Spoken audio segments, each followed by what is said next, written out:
How do we add a bit of oomph? We get some pizzazz. How do we take our events or our presentations or our style to the next level? That's what today's conversation is all about. Welcome back. My name is Warwick Merry. I'm the host of the Making Events Awesome live stream. Also, an award winning, whoa, look at them all, event host and let's be honest, event evangelists. How good are events? I love them. They're so much fun and a lot of hard work, but incredibly rewarding. And I was having a conversation with some people earlier this week about how do we take it to the next level. I think at the moment there's a lot of concern about the economic status, and yet there's still some amazing things happen. What's happening is those who are willing to take it to the next level are really reaping the rewards. So how do you do that? Well, the answer is quite simply, you take a risk. You do things that you weren't expecting to do, or you're thinking, oh, I'm not really sure, but you take a risk. Let me take a step back. I'm not just saying, go crazy, get out there. I'm talking about mitigated risk. You want to minimize the possibility of negative things happening and maximize the chance of return. So you can do that to an extent with mitigated risk. And you have to embrace the improv approach. Now, some of you who know me know that I've spent quite a few years training and performing with Melbourne Improv. And Improv Melbourne, awesome troupe. If you are in Melbourne, go and see one of their shows. It's a whole lot of fun. Some of the foundations of improv apply so well for speakers as well as for events. One of them being the concept of you've got to be willing to get it wrong. I know that sounds crazy, but you've got to be willing to get things wrong to try and get things right. You've got to take that risk.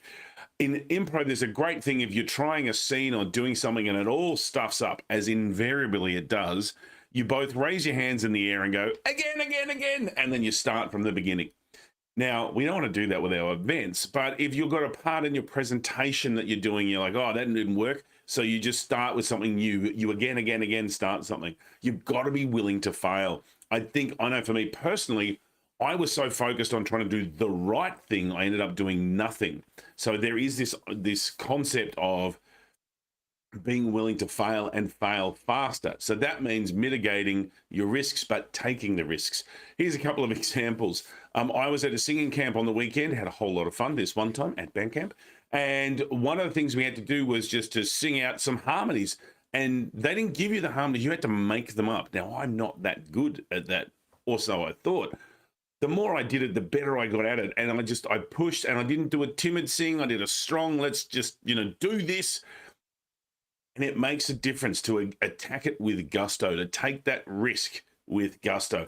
And again, it was a safe space. If you got it a bit wrong, it wasn't that big a deal. You could tweak it. I don't know if you've heard many singers sort of go, they're just trying to find a note. And that's I do with that a lot. Another thing that I did once at an event, I had a speaker finish 15 minutes before the end of their slot. I had to keep people energized, entertained. So I turned them into a choir. Now, yeah, some of my stuff's a bit musical because I sing a little bit, but it is tapping into your strengths. So I was able to, get the audience to talk about some, a song or whatever. And we picked We Are the Champions because I knew that if I sang the verse, most people know the chorus. It ended up being a highlight of the conference, and it's become something I continue to do.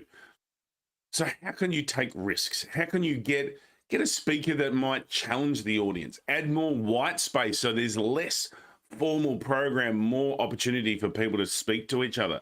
Maybe consider, is there a venue we wouldn't usually go to? Because there's a few concerns about it, but I reckon we could make it work.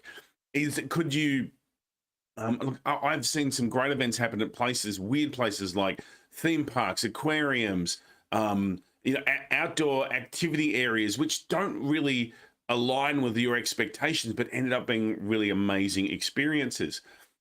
You've got to be willing to take a risk.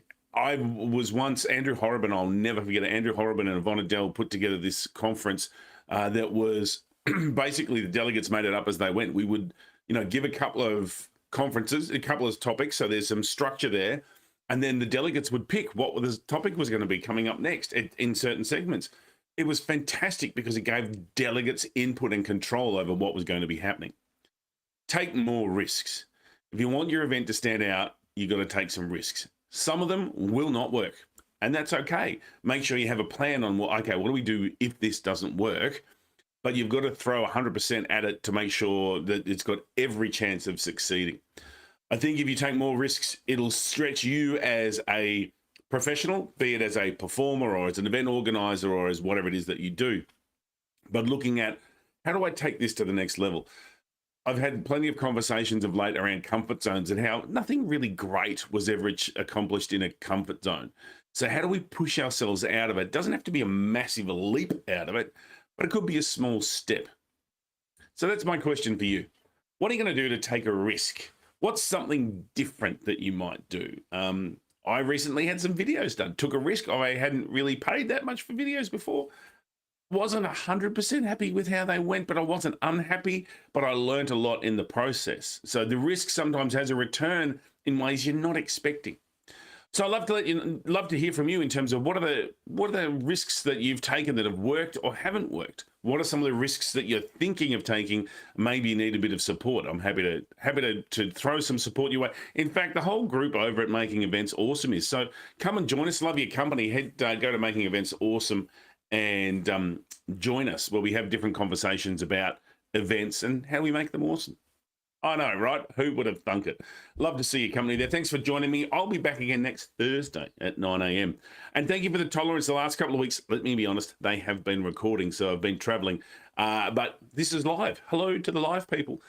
Great to have you here. Thank you for your time. And I look forward to your company next time. You've been enjoying the delights of the Making Events Awesome podcast. Take a risk out there. Have a bit of fun. Hey! That was risky, wasn't it? I'm sure it was risky. Oh yeah, not going with slides. Oh, look, Facebook user has come in at the last minute with a comment. Let me bang it up. Hang on, I'll get rid of this and put Facebook user up. There you go. Yeah, not using slides. It's one of the people I've been working with of late. I recommend to them, and I've seen this done. It works really well. Go in saying, I've got time for 3 comments. I must do this one. Here are 4 other areas I could cover. What 2 do you want me to cover? And with no PowerPoint, just gives you so much more flexibility. So we do love that flexibility. Thank you, Facebook user. I'm not in. You'll see in the link. You've got to click something so I can tell who you are. I know you're awesome, and I'll come back and comment on Facebook later. All right, I'm out of here. Thanks for being here. It's been delightful. You've been awesome.